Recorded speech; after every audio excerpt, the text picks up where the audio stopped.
Hi viewers, this is Angela Murjani from Kasturba Gandhi College in Hyderabad. I welcome you all to today's session when we are going to study a poem by an American poet called Adrienne Rich. It's a feminist poem, so if you are interested in those kind of issues, you're going to find this poem extremely interesting and down your very street today. Adrienne Rich was born in 1929 and for more than the last 70 years has been one of America's most loved and important poets. Most of her poetry comes out of her natural everyday experiences. And you will find that one theme that keeps recurring in her poetry is the tension that exists between men and women, which stems primarily out of husbands wanting to dominate their spouses. This has led Adrienne Rich very naturally into the realm of feminist writing.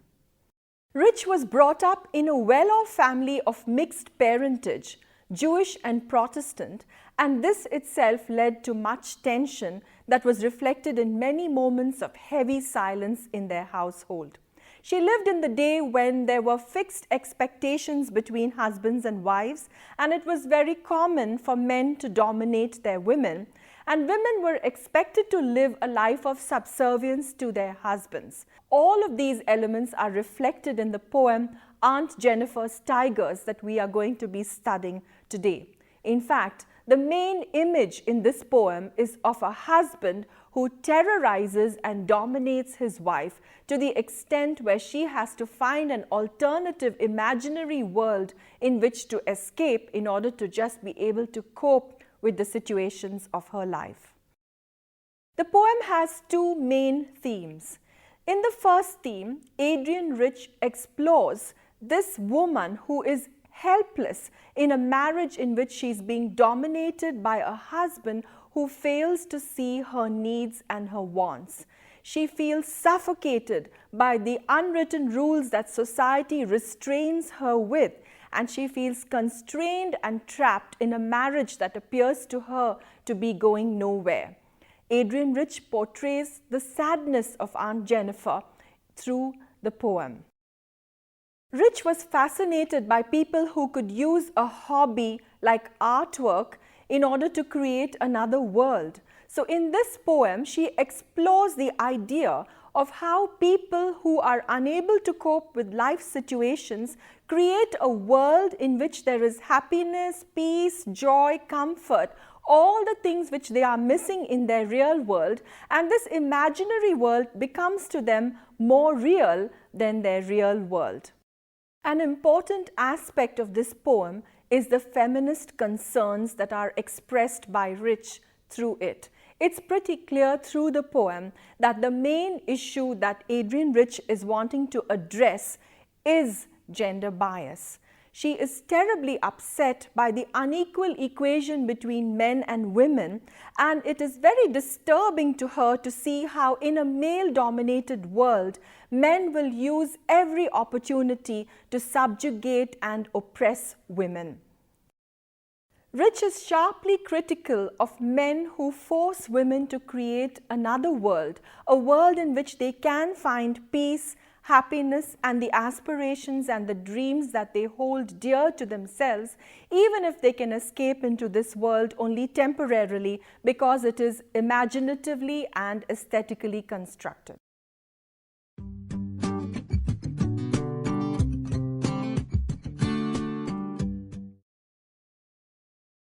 The poem was written in the 1950s, an era which is very different from the times in which we live.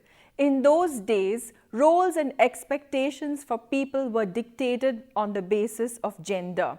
So, there were certain things that only men could do. Freedom, adventure, domination, all of these roles were relegated to the men, whereas the women got the more subjugated roles to play, roles of nurturing, those roles that indicated that they would be in the household. These things were saved for the women. In such a situation, Aunt Jennifer finds herself in a conventional marriage where society imposes upon her several rules, not written but understood. And when she fails to be able to keep up to these expectations, she feels trapped. She feels like she wants out. But in that day and age, there was no going out. She had to remain within the confines of this marriage, which to her was suffocating and strangulating. The feminist concerns in this poem are expressed through a number of images that are all linked to these assumptions which are based upon gender, and we will look at a few of them now. Aunt Jennifer, whom we do see in the poem, is portrayed as the victim. Uncle, whom we do not see and who never appears in the poem, is represented by the wedding ring. The wedding band or the wedding ring stands for oppression, law, custom, tradition, everything in fact which is responsible for Aunt Jennifer's misery. The overbearing heaviness of her wedding ring seems to place all the guilt and blame for Aunt Jennifer's suffering on her husband. In fact, the train of this thread continues through the poem. We see it in the first stanza as the fear which Aunt Jennifer expresses for her husband. In stanza 2, it appears as an implied slavery that she feels. She almost thinks that she is in bondage to him of some kind. And in the last stanza, even in death, Aunt Jennifer speaking through her death about the ordeals that she had to suffer at the hands of her husband. Gender-based role segregation is represented through certain activities in the poem. The men are the ones who go hunting, and they are the ones who are able to keep the animals in hiding, even driving them up the trees. Even the tigers are presented as masculine figures with their chivalric certainty. This is done deliberately to contrast them with the hesitancy and the lack of confidence that was customarily demonstrated by women in that era. The ivory needle again speaks of male dominance because apparently it would have come out of the hunting expedition of one of the male members of the family who would have been in Africa, bringing in the themes of colonialism and imperialism, which are very important in the structure of this poem. Just as the tigers are a projection of Aunt Jennifer in the panel, so the men in the panel are a projection of Uncle. The tigers are not afraid of the men, whereas in real life, Aunt Jennifer is terrified of men. The men don't seem to intimidate the tigers at all, but in real life, she is terribly daunted by her husband and lives in constant dread and fear of him.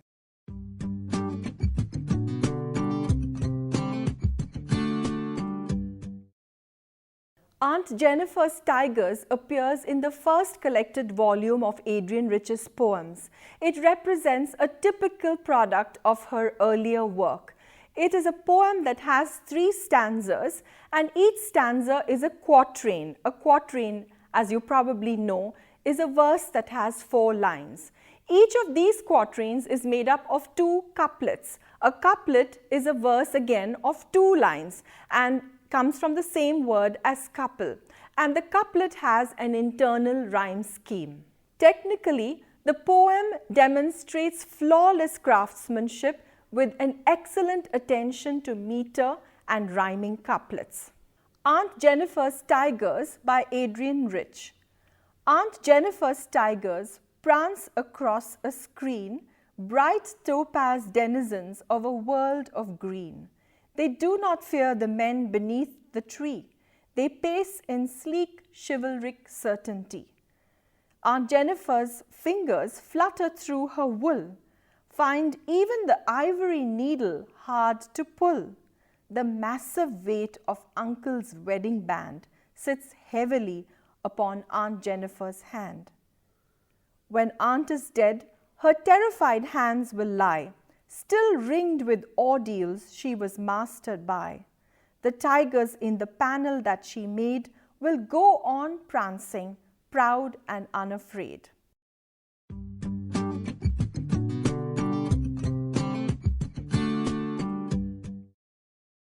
poem portrays the central character of Aunt Jennifer as somebody who is very meek, passive, and writhing under the pain of being subdued by a husband who seems to be an angry and an oppressive man.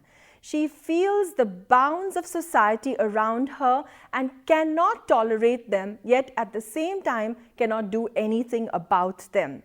In Aunt Jennifer, you find two kinds of people. One who is listening to society, telling her you ought to do this, you should do that, this is how you must behave.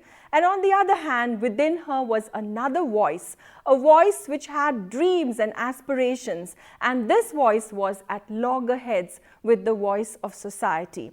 The dilemma that resulted from this is what is portrayed in this poem, written by a relative who is able to understand the internal conflict of Aunt Jennifer and portrays it in a tone with great pity and sympathy for this woman caught at a juncture of history where a woman's dreams did not receive the recognition that it was due. Aunt Jennifer's longing to escape from this world which she finds intolerable is done through a marvelous tapestry which she creates, in which there are beautiful topaz tigers against a background of verdant green, which captures the life and color that's so sorely missing in her own life. Her life is dull, boring, and static, and that life which she wants to escape is what she pictures through her embroidery in the tapestry. Through the portrayal of the tigers in the tapestry, the poet is able to contrast Aunt Jennifer's situation, her real situation, with her aspirations which are in her dreams. The opening line of the poem locates Aunt Jennifer in a well-to-do family. Those tigers are prancing about on a screen. In how many households across the world would you find a screen? Probably not too many, only wealthy households where people could afford to buy a screen and the women had the luxury of time to embroider. So it's not a lack of money which bogs Aunt Jennifer down. She has enough and more to spare of that. But what she is lacking is the freedom to allow her spirit the free rein which it so desires. In Aunt Jennifer's panel, the tigers are free, whereas Aunt Jennifer perceives herself as being bound up. She is in a cage, locked in by boundaries imposed by a social order against which her spirit rebels, longing to break free into liberty. In fact, in stanza 3, she sees herself as a tiger too, but not a tiger who's free and wild, but a tiger that is in captivity to a master. The scene in her tapestry captures what she wants to be in life: fearless, assertive, noble, and powerful like the tiger. The tigers depicted as prancing across the screen bring to mind a being that is light-hearted, self-assured, and happy, all the things that Aunt Jennifer is not. Her panel contains animals that are more confident, more contented than she is. There is a certainty about them that their maker lacks in herself. The poem says that Aunt Jennifer embroiders tigers that are confident, self-assured dwellers or denizens of this green land. Now, the word denizens is taken from the word citizens, but it is slightly different. The use of bright colors in the tapestry again points out to the difference between the dreams and aspirations that Aunt Jennifer held dear compared to the reality that was her life. The topaz tigers, that yellow, represents the burning fire and energy of the sun, and the green stands for the vibrancy, the vitality of life, of spring and of rebirth. In comparison to these, Aunt Jennifer's life is just full of dullness. It is totally colorless, and it's placed there deliberately to show forth that contrast through the poem. In the tapestry, the tigers seem unafraid of the men who are sitting beneath the tree. But in reality, Aunt Jennifer lives in terrible fear of all men, and in particular, she lives in dread of her husband. The tigers remind the poet of knights. Knights are supposed to be brave warriors who are filled with the quality of chivalry. Chivalry means those people who show great respect and honor towards women, even going to the greatest lengths of laying down their lives in order to protect women from harm and danger. Now, this is in complete contrast to Uncle as he is portrayed in the poem, because if Aunt Jennifer lives in fear of men in general and in particular she is terrified of Uncle, then there definitely must be some reason for that. She has probably been the victim of physical abuse or definitely the victim of verbal abuse. This is in direct contrast to the tigers and their chivalry as represented in the poem, that they appear as knights to the poet.